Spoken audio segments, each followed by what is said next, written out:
বাংলাদেশের মেধার যদি মূল্যায়ন না থাকে, আমরা আজকে রাজপথে কেন আসছি? আমাকে যেন মেধার মাধ্যমে মূল্যায়ন করে। আমি নারী, আমার নারী কোটার প্রয়োজন নাই, কারণ নারী কোটা দিয়ে আমার যোগ্যতাকে প্রশ্নবিদ্ধ করা হচ্ছে। আমি গ্রাম থেকে যেহেতু ঢাকা বিশ্ববিদ্যালয়ের মতো জায়গায় নিজের যোগ্যতা সাক্ষ্য রেখে আসতে পেরেছি, তার মানে কি আমি সরকারি প্রথম শ্রেণীর চাকরি দেবা, চাকরি করি আর নাই করি, সেখানে আমি আমার মেধার সাক্ষ্য রাখতে পারবো। আমি নারী, আমাকে এক্সট্রা প্রিভিলেজ দিয়ে আমাকে পঙ্গুত্বের জীবন দেওয়া হচ্ছে।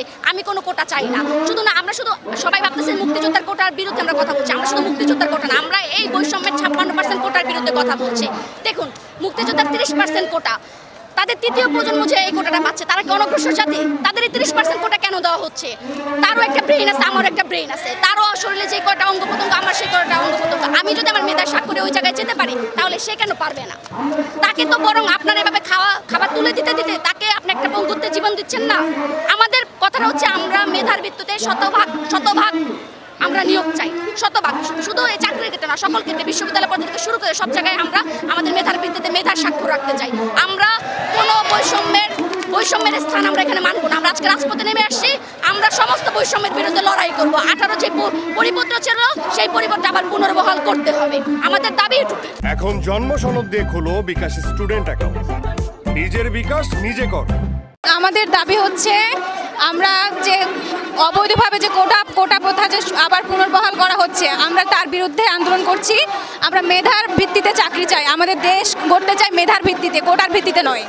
এই জন্য আমরা আজকে রাজপথে বসেছি।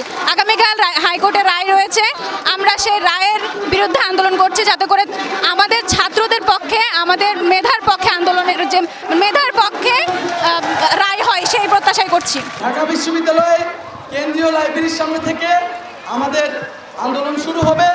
আমরা আগামীকাল রায় পর্যন্ত আমাদের অবস্থান কর্মসূচি পালন করব। এখন আমরা মিছিল নিয়ে আমাদের ক্যাম্পাসে ফিরে আমাদের আজকের প্রোগ্রাম শেষ করব। আমরা আগামীকালকে বরাবরের মতো ঢাকা বিশ্ববিদ্যালয়ের কেন্দ্রীয় গ্রন্থাগারে 11টায় জমায়েত হবে এবং শুনানির হাইকোর্টের শুনানি পর্যন্ত আমরা অপেক্ষা করব। এরপরে আমাদের যা করার আমরা তাই করব। এখন আমরা সুশৃঙ্খলভাবে গতকালকের মতো মিছিল নিয়ে আপনাদেরকে সামনে দিয়ে ঢাকা বিশ্ববিদ্যালয়ের রাজু ভাস্কর্যের পাদদেশে যাব।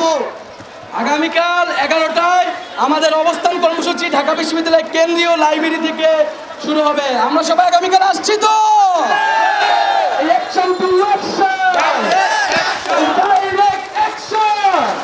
এখন জন্ম সনদ দিয়ে খোলো বিকাশ স্টুডেন্ট অ্যাকাউন্ট।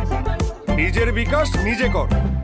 কালকে আমরা দেখেছেন যে কালকের কার্যক্রম দেখেছি সকাল 11টা থেকে। কালকে আমাদের জমায়েত আরও বিশাল হবে, বিস্ফোরিত হবে, যদি এই আমাদের দাবি পূর্ণ না হয়। আমাদের রায় যদি, সুপ্রিম কোর্টের রায় যদি শিক্ষার্থীদের পক্ষে না থাকে, যৌক্তিকতার পক্ষে না থাকে, সমতার পক্ষে না থাকে, তাহলে আমরা আবার একত্রিত হব, রাজপথ আমাদের দখলে থাকবে।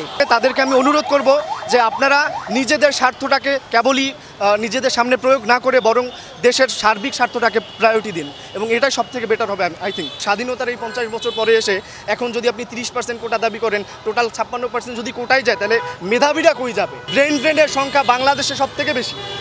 আর কত ব্রেন ড্রেন চায় বাংলাদেশ আমি জানি না।